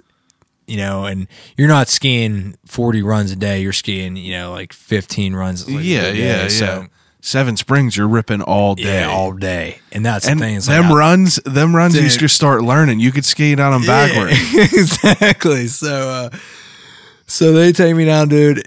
I looked over the edge, and I couldn't, it like bowed in. Oh, my God. It's like, hey, I'm already down the thing. So, like, the only way I could go is down. Oh my God. Dude, I got these skis and I was shaking. God. Do you have footage of it all? No, I didn't have footage. I should have gave you my GoPro, dude. I didn't know you had one, but I was freaking out, man. And you went down that steep ass mountain. Dude, I took a deep breath and I fell like right off the bat. I'm like, and the thing is, dude, I mean, how do you stop? Yeah, the pitch is, I mean, I don't know what the percentage of the grade what if your ski fell off?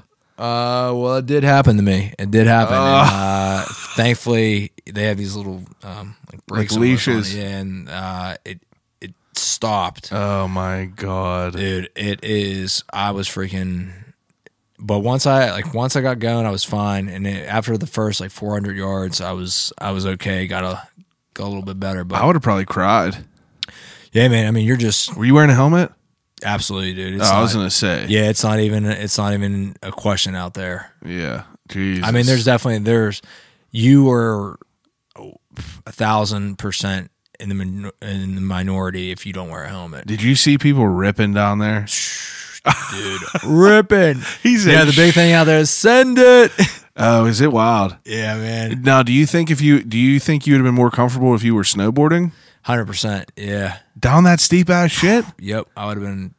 I've been doing it. That's what I guess. Recently, yeah. But still, fuck that. Yeah, man. It was pretty freaking wild. It was fun though. Super fun. Yeah, that's incredible. The pictures looked unreal. That's the best part about you. Like you definitely find a pocket of time to just post a dope picture, and especially like having a love for photography, like you get a good picture out of it. So I was definitely like taking peeks on what it was. Like you had that picture of you outside the window. So like, how much snow was out there? So Utah didn't have as much. When I got to Jackson, Wyoming, snow, especially. So I waited till Thursday. There was a fresh front that moved in, and we got dumped on. And fresh snow. I think they got like 8 inches or something. But the stuff that they had piled up. Like I went snowshoeing the one day. Yeah. How was that? Snowshoeing's fun. I mean, it's hiking in the snow, but it's way harder. No, it's. I'd say it's slower. I mean, even though you have the snowshoes to disperse, get you more surface areas to walk. It's definitely slower because we hit this like back trail. It hasn't wasn't traversed yet. Okay, yeah. I get there, I take like 5 steps. Oh man, this is awesome. Boom, sink. I sank down over my waist. That's how deep it was. Oh my God. It was up to like my rib cage. Really? Yeah. My friend Jacqueline, that's who I knew out there. Her friend Christina, who's actually moving back to Pittsburgh towards the end of the summer. She's the one I went snowshoeing with, and she literally had to grab her hand. She had to pull me out, dude. It was, and that you don't know. It's kind of scary, because you don't Yeah, it just looks like a fucking you ground. see the pine trees and stuff. Really, like you're seeing the top of the pine tree. Really, the pine tree, pine trees 10 foot. 10 foot deep. And the snow's up 5 foot. So you're like, nuts. That's a little baby tree. That's crazy. Yeah, man. It was pretty wild. How cold you say it was? When I got there, so I drove up Monday afternoon, and drive up was beautiful too. I bet it's covered in snow everywhere. Yeah, not everywhere. I mean, the mountaintops were not necessarily down in like the valley and the basin, but it was when I was driving up there. I guess this factored in just the wind chill or whatever. It was like I was seeing minus 13 on my car's thermometer, and I'm like, "Ooh, this is gonna be cold." And then I get there, and when I was rested, the temp was reading 2 degrees when I got there that night. Oh, that's nice. Next day I woke up, it was 5. Oh, hey. Yep. Dude, it was so cold. Yeah, and that's so cold. That's while you were skiing? I didn't ski till Thursday. Okay. Yeah, because I mean I could have skied, it would have been great, but all this fresh snow was coming in, so I only bought a 1-day pass. Oh, that's true. Might as well wait. Yeah, but dude, you're freaking sore. I bet. So you went down a couple mountains out there, huh? Yeah, went down a couple mountains, went over. So the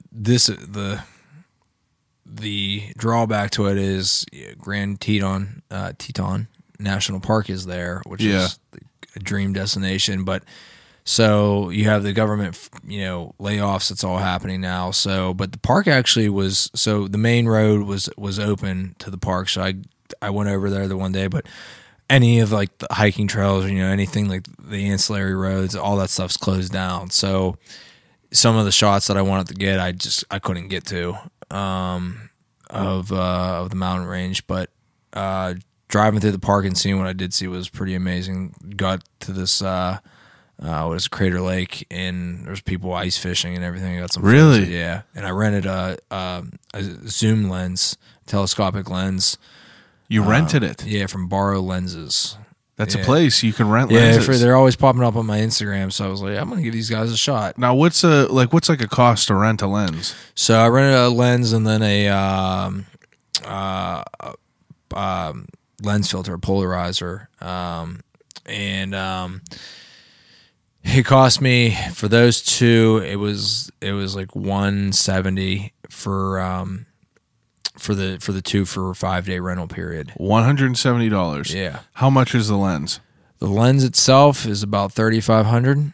Holy shit! And the polarizer is like $150.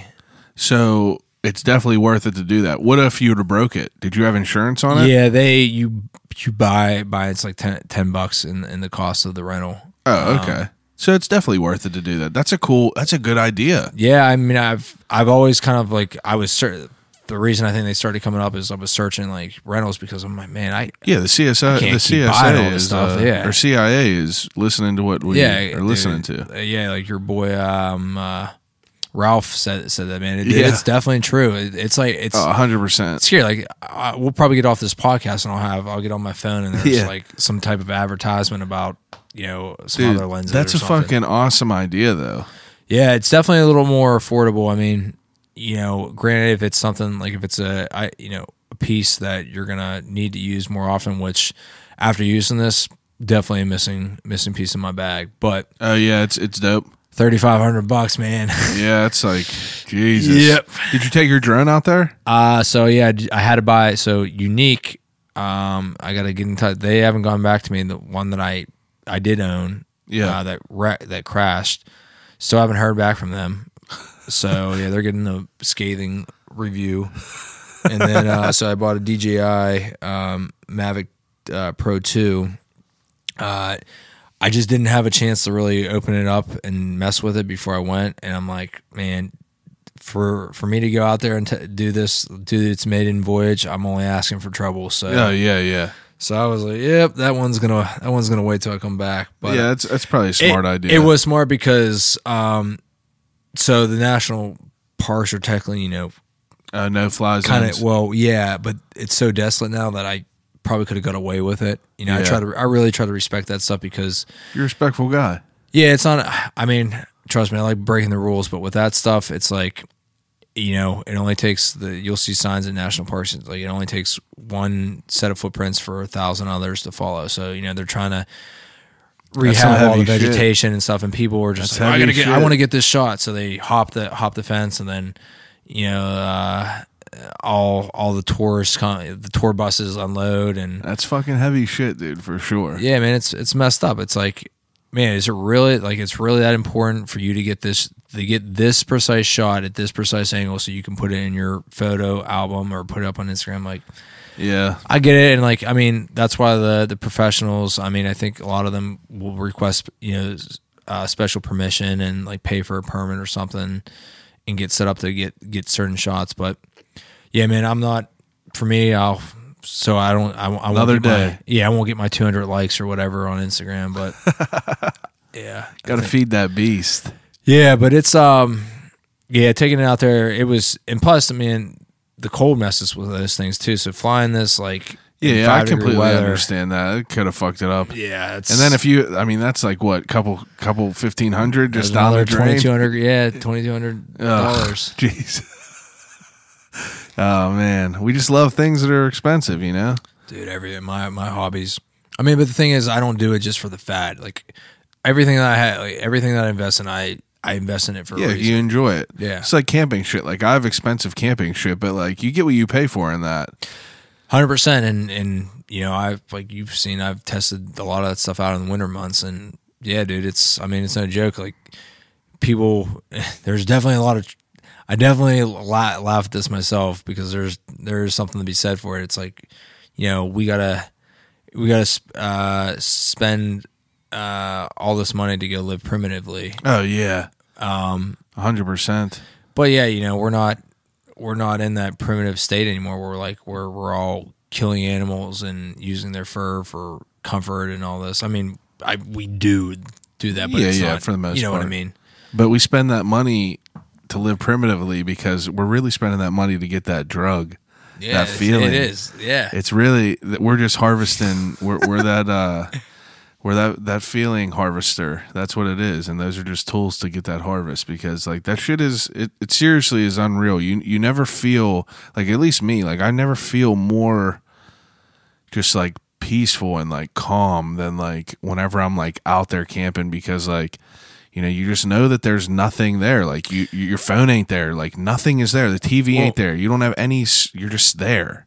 Yeah, and I guess kind of even back to the template part of this is, I mean, that's another feeling. I just feel when you do that, you're just like people say, you're off the grid. So I just feel like you have the most control over your life at that moment. Like you are just out. You're just out there, and there's nobody to dictate anything. There's no such thing. I mean, that's a deeper conversation too. No such thing as time. Yeah. People, even my couple friends that I knew in Jackson when I'm there, they're like, well, what do you want to do? What's your plans? I'm like, I'm right where I need to be. I have for sure. I did want to ask you about like, so after you did go to Norway, is that it? No. Iceland. I was in Iceland in July. Yeah. Iceland in July. So I wanted to talk about that because I remember you were talking to me about like your experience out there, and it just sounded like a different world. And dude, I kind of wanted to touch on it a little bit. Iceland is, man, it's probably one of the favorite, definitely top 3 maybe most like best places I've ever been. Really? Dude, just what's incredible about it? I remember the words that you described to me. You said it felt very clean, and then you also said something that stuck out to me was that everything was expensive because you have to like import things there. Yeah, it's even like kind of Hawaii. It's It's an island, so there's only, and their climate there is so like it's barren mild and cold. Yeah, so. Yeah, you don't have 100 degree days there, and and because it's an island where it sits geographically, they're subject to unique climate change. Like it changes drastically, and that's why another thing that you got to be kind of prepared for is because, like, dude, it might be sunny from 9 a.m. till 10 p.m. 10 a.m. or 9 a.m. to 10, 11 a.m. and then it's like thunderstorms, and then it gets clear. I don't know, it's wild, but it's just, it's super clean, it's super pristine. But yeah, it's very expensive. Like, people, and the thing about Iceland is, I feel like I did my fair amount of research on it, and there's not really a good travel hack for it. There's not a loophole, some secret loophole of how you can, you're not going to go to this restaurant and pay this amount. If you want to, hitchhiking is very, very common there. It's encouraged. Yeah. I mean, dude, they're costly. I mean, sadly, I feel like it's only a matter of time before that changes and something crazy happens. But yeah, dude, there's so many people who hitchhike. It's not like looked down upon. People, they embrace it. Like, it's just part of how a lot of people get around, at least toward, like, visitors. But yeah, dude, it's definitely expensive. There's no, I would say anybody, the flights over there, people out of Pittsburgh, everybody's like, oh yeah, let's go to Iceland. Like, we got to go to Iceland. But yeah, man, it's like the amount of money I spend in Iceland in a week. I mean, I didn't spend that in 3 months when I lived in Spain. Really? Yeah, it's like, it's freaking super expensive. I mean, yeah, and you can eat bags of chips and some ham and cheese sandwiches. But if you want to go enjoy it out there. Yeah, if you actually want to eat fairly healthy. Icelandic food. Yeah, it's definitely, the cuisine was different. You loved it, though. Well, the cuisine, we didn't really get to eat much there. I'm talking about your experience out there. Yeah, my experience, absolutely. I really want to go back. So there's a lot of places I, like, would think about going back to, but I mean, that's really how, if people ask me, did you like it? And I've kind of like boiled it down to that. Well, if I would go back to it, then I really liked it. And I would definitely 100% be back in Iceland, both in the summertime and in winter, because I haven't seen it in winter. I want to see the Northern Lights and everything. But that would be insane. Dude, I mean, there's not a lot of places, I feel, left on this planet where you can truly just walk up to any running stream and just stick your bottle in without any type of purifier, and just drink it. And that is, unfortunately, again, I feel like it's only gonna be a matter of time before that changes. But yeah, how long was the plane ride over there? It's like 6 hours, depending on how the jet. That's not that bad. Yeah, it might not even have been that long. I think maybe like 5, because I think to the UK, like to London, is like 6.5 hours. So that ain't bad at all, dude. It's not. WoW Airlines is a low cost carrier, so there's no, you don't get TVs. Everything's a la carte. I think they do give a couple complimentary beverages like pop and water, but I'd rather die than fly for a long time. I hate it. Dude, I love it. Flying? Yeah, I love it. Go to hell. Get out of here. I mean, aside from when I wanted to die flying to Vegas, and back. Really? Dude, I wanted to fucking die. For some reason, I just don't fit on a plane, dude. I don't fit on a plane, and I've never been hotter in my entire life. Like whenever I flew back from Boston, whenever we went to Salem, never been hotter in my life. I was doused in sweat, dude. It was insane. And like every time I'm on a plane, I'm just like, it never fails, and I'm just hot as fuck. And I just could never be comfortable. Yeah. So yeah, like bigger people. Yeah, I could definitely see that. Whatever, dude. It's fucked up. It's fucked up. But you got to do it to be able to travel. It's like motivational to see you travel. Like, I definitely want to travel. I need to travel more, but you make it seem like why do you feel like you need to travel? I want to see things. I, like you, like to learn. I like to learn about different things. Whenever I'm here, like, I might be here just watching Netflix, but I'm watching Anthony Bourdain on Netflix talk about different places and seeing different things and eating different food and like, you know, just experiencing different things. Like there's nothing in the world that I love doing more than traveling with Antoinette and just walking around and exploring together and just looking at things together, you know. And I want to do that with her, but like I seriously feel like I'm gonna have a problem with, you know, traveling, like flying, and like I'm gonna have to drug myself like a fucking mule or something. Like I get crazy anxiety on planes. Like I get anxiety just traveling in general, even being in places. So I can't even imagine what it would be like going to a different like country. Well, okay, so not to take over the podcast, but it's no, because I, you know, for my parents, traveling's stressful. Like everything's got to be planned out and everything. And I guess kind of like one of my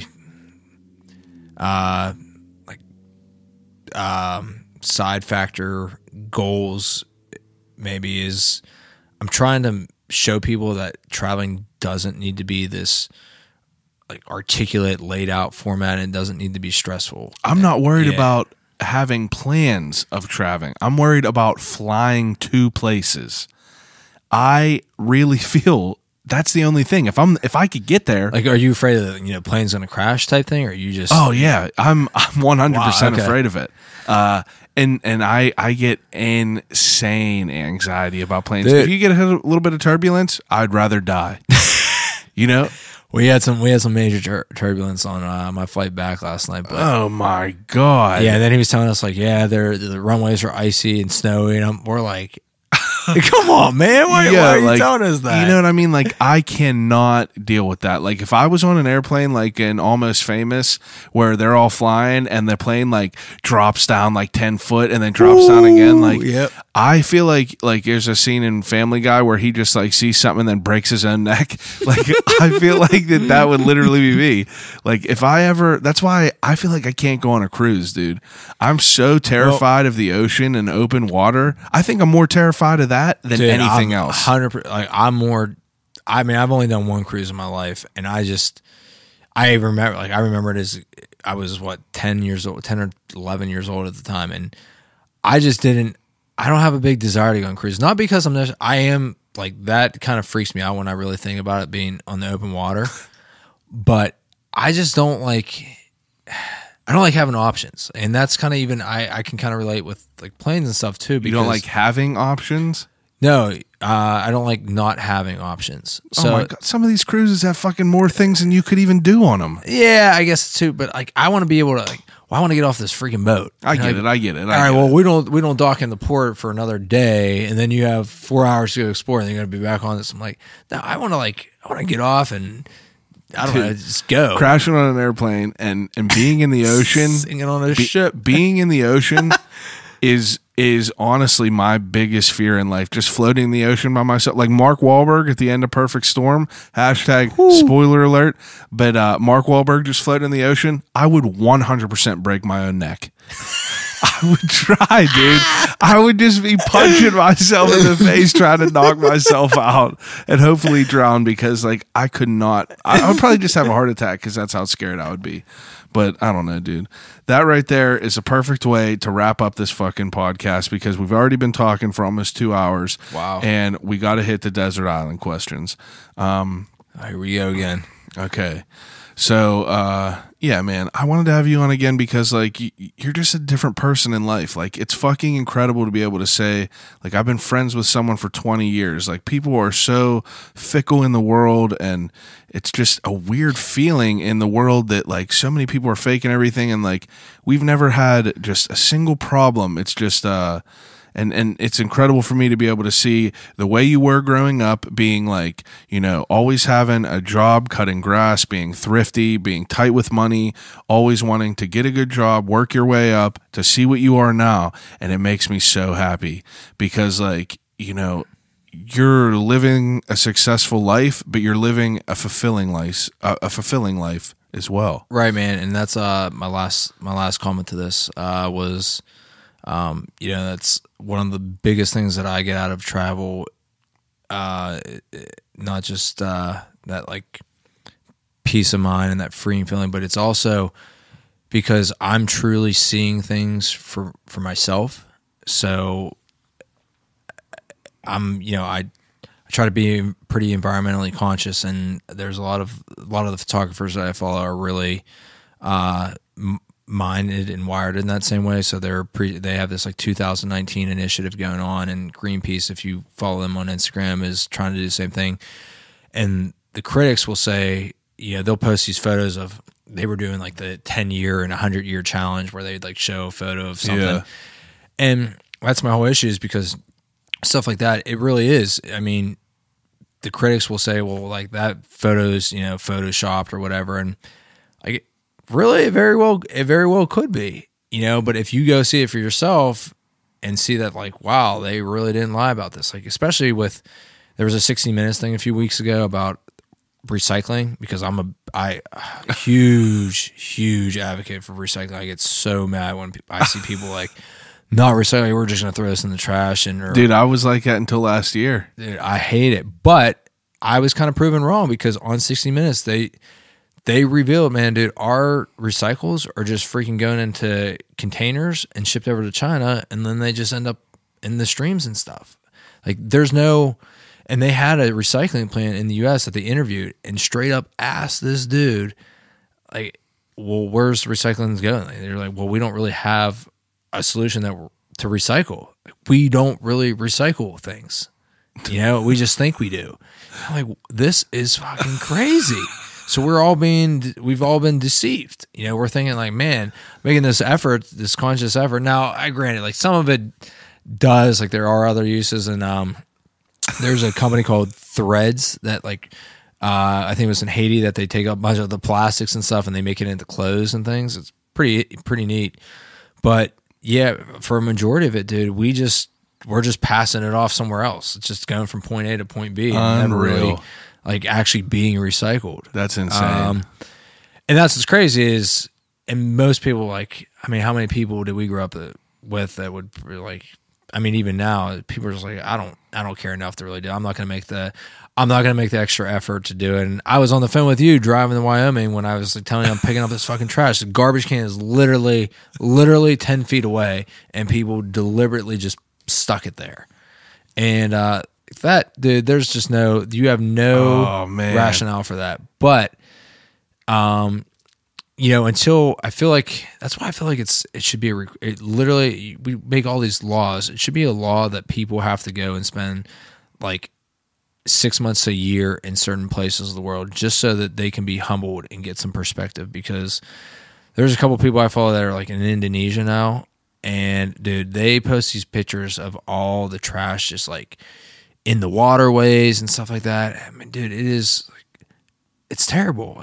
We have a plastic issue. That's what we have. We manufacture so much plastic, and we don't. What was interesting to me is like the whole don't use straws anymore. And then I bought my own straw.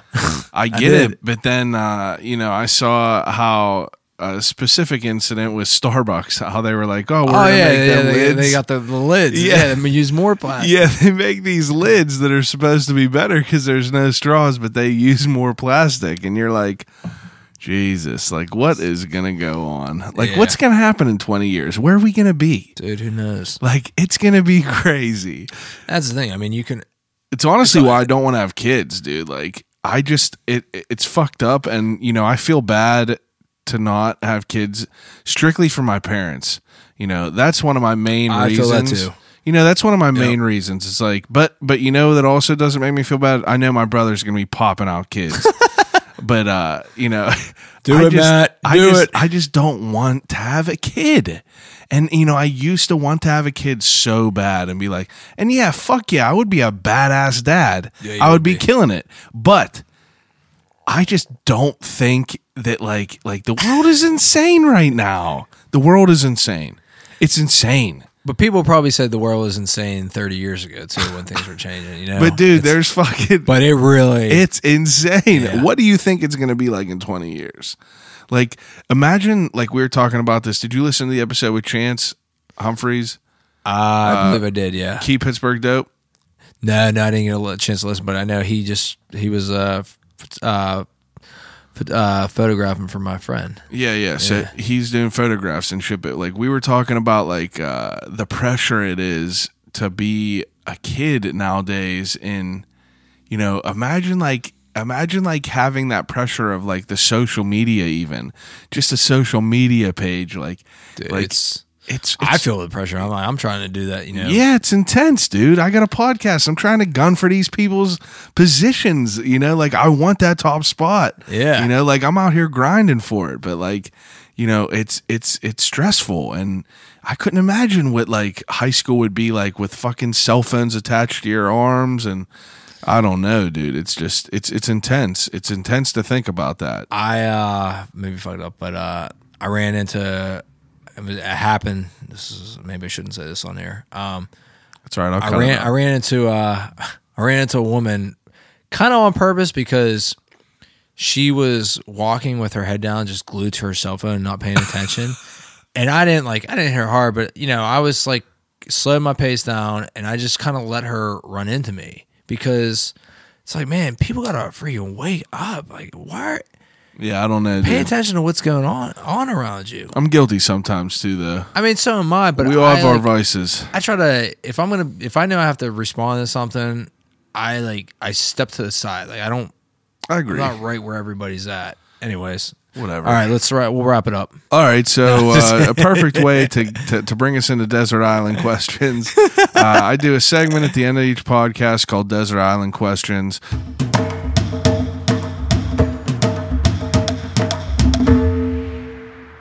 I give each guest 3 categories to watch, read, and listen to on a desert island over and over again until their body gets eaten by seagulls. So, you played before, but no one remembers what you said, so we're going to do it again. I don't even remember. That's all right. Everyone changes. So, the first category is 3 things to take with you on a desert island to watch. To watch. Actually, this might be one of my books too. Yeah, I always I agree with a lot of people in here too. I like series because they're a little longer. I was thinking about Peaky Blinders. I'm waiting for the new season to come out. Is that pretty good? I loved it. Really? So many people have told me about it.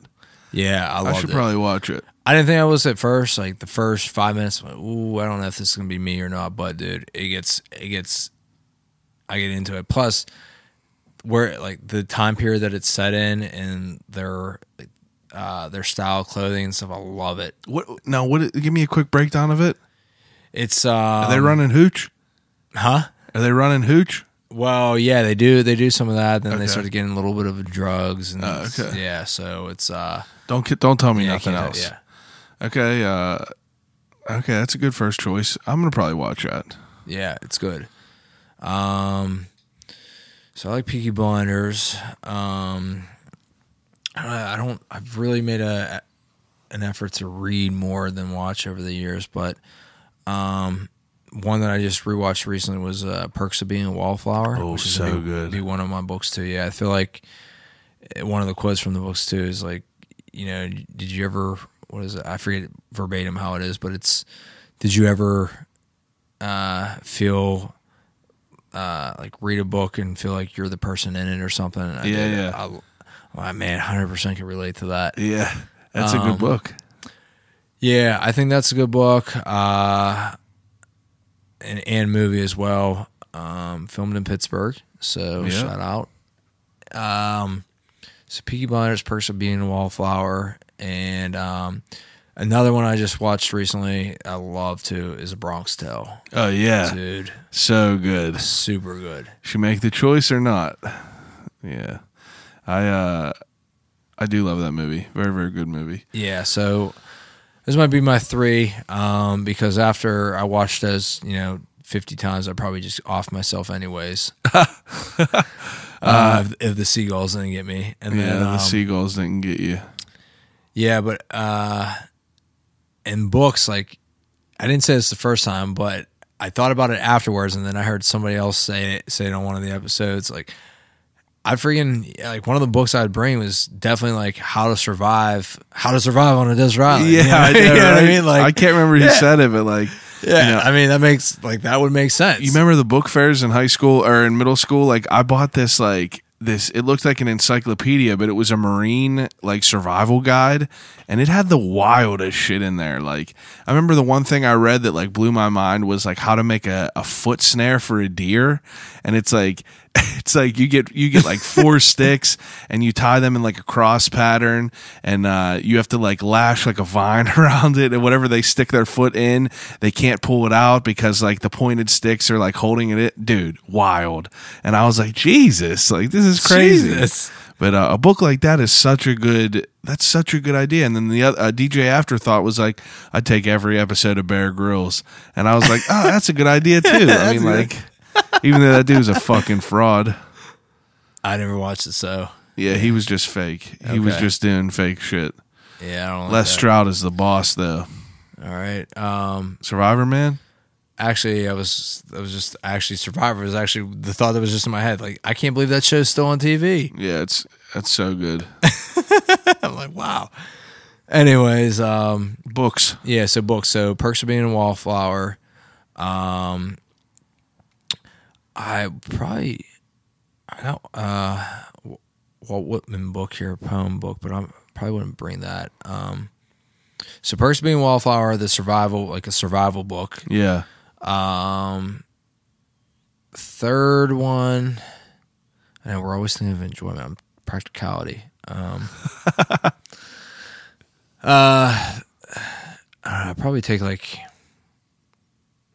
a combined book of like the history of the world or something like that. Something, I love history. I'm reading the biography of John Adams right now. Super interesting guy. Oh yeah. Yeah, dude.